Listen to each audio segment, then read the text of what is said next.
We make things. We use our hands, minds, and machines to build, to fix, to improve. We're known as do-it-yourselfers, home improvement fans, fix-it fanatics, inventors. At our core, though, we're all makers. So let's jump in and make something. Hi, I'm Ron Hazelton. Welcome to the show. Well, if you're a dog lover or know someone who is, you've got to love this show. It's all about making your pets happy and safe. From a below-ground fence to a two-room doghouse with all the comforts of home, this episode of House Calls is going to the dogs. Well, they say good fences make good neighbors, and I gotta think that's especially true if you've got dogs like I do. And if that fence is invisible, I gotta think it makes even better neighbors. Hi, my name's Woody. The city is where my pal Sammy and I grew up, 22 stories up to be exact. Now the view was fine, but the outdoor space was a little cramped, and we never ventured into the concrete jungle without leashes. Sometimes it got to be just too much.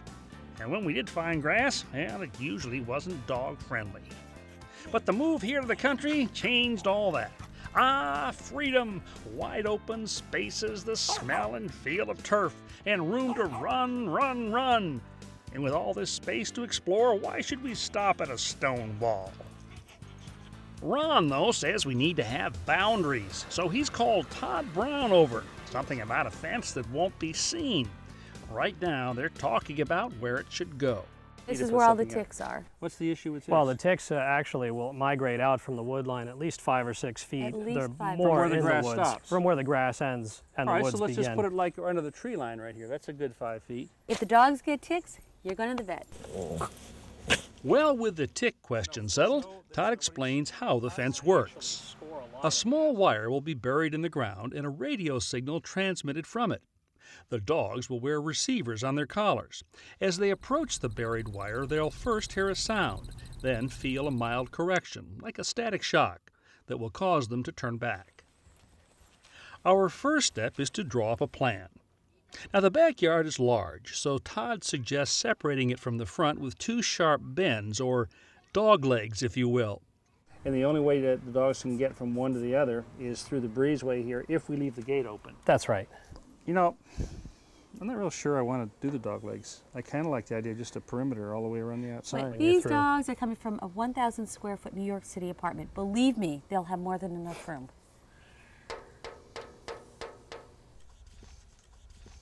Okay. Okay? I'll fight in a different battle. Okay. Yes. Well, with that resolved, our next step is to temporarily mark the fence location with flags. These will indicate where the cable is to be buried and will also show the dogs where the fence is during their initial training. The actual cable laying is done with this specialized piece of equipment. It cuts a slot into the ground and then lays in the cable all in one operation. The process is surprisingly fast. In our case, we bury over 1,000 feet of wire in less than half an hour. Until... This is one heck of a machine. Sure It's not is. going to get through that, though. No, it will not get through that. So what do we do here? You can rent a saw from your local tool rental place. Hey, guys. How you doing? How are you? Good. Ron. Mike, nice to meet you. Chris. Meet you. Chris, good to meet you. I got a ton of tools, guys, but I don't have, I got to cut a slot across an asphalt driveway, so I need some kind of a saw that'll cut through there. You got something that'll work? We certainly do. And this will be it right here. So just roll this along on the wheels then? Exactly. Now what'll I need for a blade here? You probably want to go with a 14-inch masonry blade. One of these will do you fine. Okay, all right.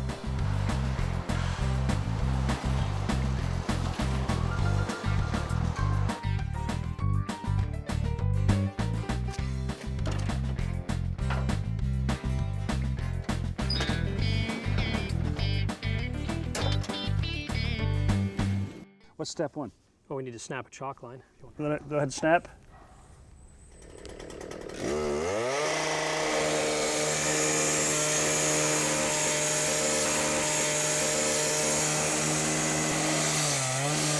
Stretch this wire out right down here.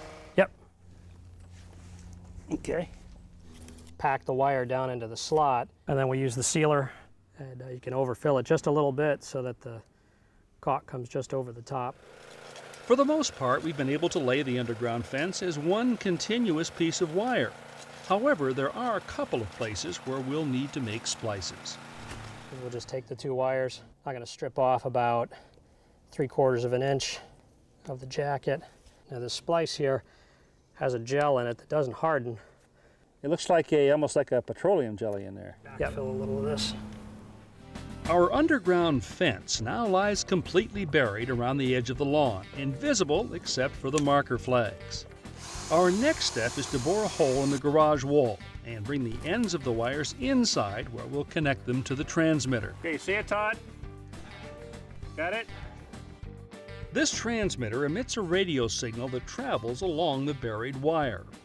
First, we install a screw and mount the unit to the wall. Then attach the ends of the wire loop to the terminals. We'll just staple these in here. We use an arched staple for cable tacking. All right, so now there's still no power to this yet, right? Yeah, we have our AC adapter here. This will step everything down.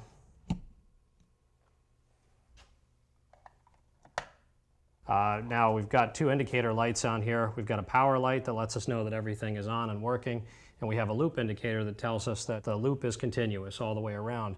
Well, the power is on and the indicators say the fence is working. But before I slip the receiver collars on the dogs, I decide to check out the correction myself. All right, can I try? Sure. Can I actually feel it? Yeah, it can. I hate getting shocked. Stand right there. Ah! You know, it didn't hurt. It just surprised me. That's enough to get your attention. Yeah, I was like, hey, hey, hey, you know? And that's what it's supposed to do, right? That's correct. Now that everything's installed, we can start the training. Is it going to be unpleasant for her? Not generally. When we do the training, The prongs don't poke into her neck? they don't. They rest on the surface. We're going to give Sammy just the opportunity to hear the tone, and as we approach, she should start hearing the beep. She's hearing the beeping. She's looking around. Look, Good what's girl, that? Sammy. Good Good girl. Good girl, Sam. Yeah. So, did she turn around because she heard the beep? She heard the beep. She got into a little bit of the correction and started to back away, although it probably wasn't evident to you. I saw her turn her head a little bit as she approached the boundary. Once it starts correcting, at the low levels, you can almost not even feel it. It's like feeling static shock off of like a doorknob in the wintertime, but much milder than that. Well, Sammy gets high marks for her first lesson. Now it's Woody's turn. I'll walk him up. He should be hearing the beeping right about here. I hear the beep. He's getting the correction. Good boy, Woody. Here. Yay! Good boy, Woody. What? Things happen differently with every dog, and sometimes we can make adjustments on the fly. He's pushing me to the No, I'm not. I want you to get closer to Todd. I have a better shot here. Let me go. Todd. You have to go near the big flag. You have a collar on. This dog learns so much more quickly than somebody else in our family. Now, if I mention Louisville, Kentucky, you probably think more of horses than dogs. After all, this is the home of the Kentucky Derby. However, Triple Crown contenders are not the only ones who regard this city as home. Charles and Amy Trusty live in a suburban area here with sons Zach and Zane and their family pet, Sebastian. Hardly out of the puppy stage, Sebastian is growing too rambunctious to spend long hours inside the house. So today, I'm going to help the Trusties build Sebastian a sturdy home of his own. Hey, Sebastian, what a good boy. He's a border collie, right? Yeah, sure is. And they really like to run, don't they? Yes, he has a lot of energy, and that's why we're wanting to make him an outside dog. Well, he's got a great backyard here. Where were you thinking about putting the doghouse? Up here against the back of the house. A couple things I want to keep in mind as we design this. We want to make it large enough so that he's not cramped. He has plenty of room to move around in there, but small enough so that it will contain his body heat and keep him warm in cooler weather. To figure out the right dimensions, I need to take some measurements. And measuring a border collie is a challenging task. Come here. Come on, it won't hurt you. Just a tape measure. Here, Sebastian, look. According to the American Humane Society, the height of a doghouse should be the height of the dog plus 9 inches. The length should be the dog's length plus 18 inches. And the width, his length plus 12 inches. Length 32. All right. Boy, okay, 32 by 22. My plans call for a cozy, insulated 2-room house. that will permit Sebastian to see outside or to be completely sheltered. We'll add a slanted roof for rain runoff. So here we've got all the pieces for the frame base. Now this is pressure treated lumber because it's going to be in direct contact with the ground. One thing to keep in mind though when you're building pet structures is you don't want the pets to come in contact with pressure treated lumber. Not healthy for them. So this is all going to be covered over. Sebastian won't touch this, but it will keep this from rotting out because it's sitting on the ground. Amy drills clearance holes for 3-inch rust-resistant deck screws, which will hold the frame together.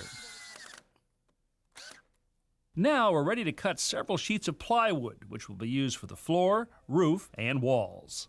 Amy, I bet you haven't used a circular saw. I have Why do never I used have a it. feeling you've never used it? Okay. It looks a little intimidating. Yeah? Yes. It is. No, it's not. It's really not. Come over here. Come over here. Main thing is let gravity do part of the work here. The base of this, just let it sit on top of the plywood. All you have to do is push this through Okay. and apply just some gentle pressure up against this straight edge. Amy cuts as far as she can reach, then hands off to Charles to complete the cut. In order to have a slanted roof, our sidewalls must be angled at the top. To accomplish this, I've clamped the straight edge at the desired angle. Amy and Charles once again use the circular saw to make the cut. With all our plywood panels trimmed to size, it's time to assemble the doghouse. We start with the floor. Well, the question is, does it fit? Seems to fit. Oh, let's go. Looks pretty good. To attach the floor to the base, Amy drills pilot holes about every 10 inches, and Charles follows behind, driving in screws. Now this is what you call a doghouse raisin.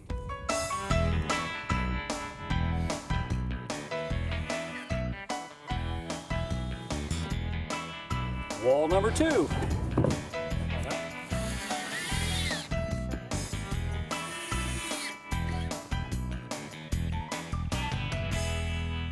Now these L-shaped pieces that you guys put together, I want to put right in here, just like this. We've assembled these corner braces by screwing a couple of 2x4s together. We'll first attach the braces to the sidewalls, then fasten the front and back walls to the braces. These corner braces will reinforce the walls and block drafts from blowing through. With Charles and Amy busy putting up the exterior walls, I'm installing a frame for the interior partition. Skin on here next, actually. We attach a plywood skin to the frame and a support post.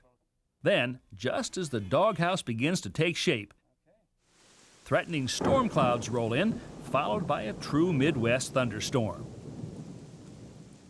So we've moved in here in the garage, and actually this is not a bad time to put this down off the table and onto the floor. It's probably going to be easier to reach it this way. I've also added a couple of braces here, here, and here.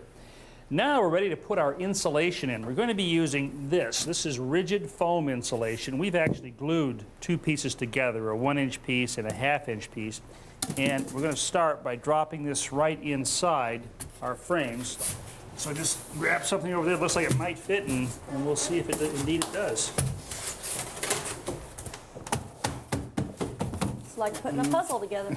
Yeah, this is. I got the wrong piece. Let's try this. Next, we cover the insulation with 1/4-inch plywood panels. Keep Sebastian from snacking on that insulation. All right, why don't we start right here, Charles? Through Okay. there. Amy, right here, and then kind of work your way down.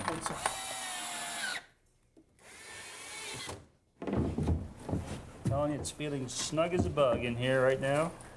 Start at the bottom, guys. Okay. So do you think Sebastian's going to be happy in here? Well, if Sebastian isn't, I'm sure our 4-year-old will be. You know, that thought occurred to me. It's Yeah. almost a playhouse. If it was much bigger. All right. You know, could we call Sebastian for just a second? I Sure. wanted Come to on, consult with him about this. Hey, Hey, buds, listen. I want to decide how to make your door. So, what do you think? I'm thinking like something maybe just above your back, right here. Would this be okay up here and up here? Would this be all right? yes. Oh, that's nice. Okay. He says yes. All right, great. With Sebastian's specifications outlined on the wall, Amy cuts the doorway out with a jigsaw, and we screw the final wall section into place. Next, the roof goes on. We allow a slight overhang to keep rain runoff away from the walls. Then cover the plywood with water-resistant roofing felt or tar paper, which we attach with staple tackers. We also add a drip cap along the edges of the roof. This L-shaped piece of metal prevents water from seeping under the shingles and into the edge of the plywood. All right, time to do a little shingling now. Finally, we nail our shingles into place, starting at the bottom and overlapping each row. Well done. Well, the rain stopped and we've moved the doghouse out in the yard where it's going to live. And we've added a hinge along the rear edge of the roof. The reason for that is it makes it real easy to clean by simply lifting up the front edge like this. Well, Charles, I think we did a pretty good job. Looks great to me. But actually, we're not the ones who are going to live in here, so I think we ought to ask the guy who is. Hey, Okay. Sebastian, Come here, boy. want to try this Come on, out? How about a little Look at food? this. Just sort of a, yeah, Look at yeah, that. a welcoming dinner in there. How What do you about that? think? To make having dinner in your new house. Mmm. Well, guys, it was fun. I Oh. enjoyed working with you. We You had were a great great- with the tools, Thanks. We had a great time. Excellent time. and I think he's going to like the new house. He definitely will. will. And just remember, if you have to go to the doghouse now, well, it's not such a bad deal. Nope.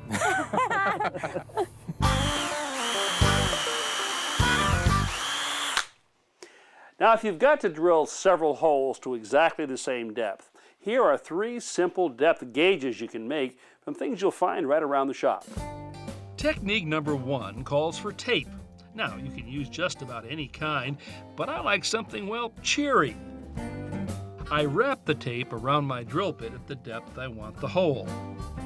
Then go ahead and drill, stopping when the edge of the tape reaches the surface.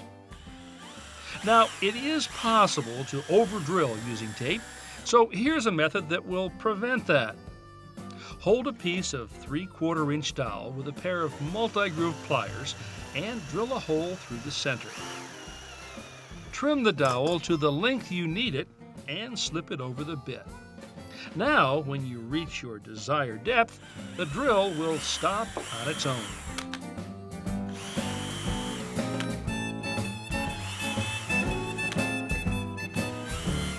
And finally, take a piece of copper electrical wire, insert one end into the drill chuck, and begin wrapping it around the bit in a clockwise direction. Now remember, clockwise as you face the drill.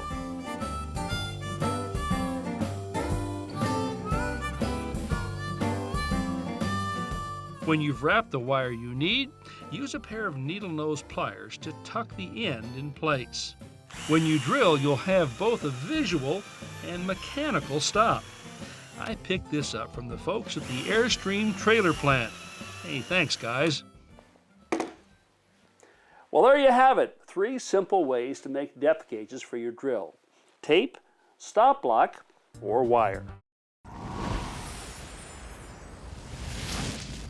If you need to add a precise amount of water to mix a dry material, you can create a self-measuring bucket by simply boring a couple of holes in the side. When the water reaches the prescribed level, the excess simply runs out, guaranteeing a consistent quantity each time. To view today's projects again, visit ronhazelton.com, where you'll find hundreds of how-to videos available 24/7.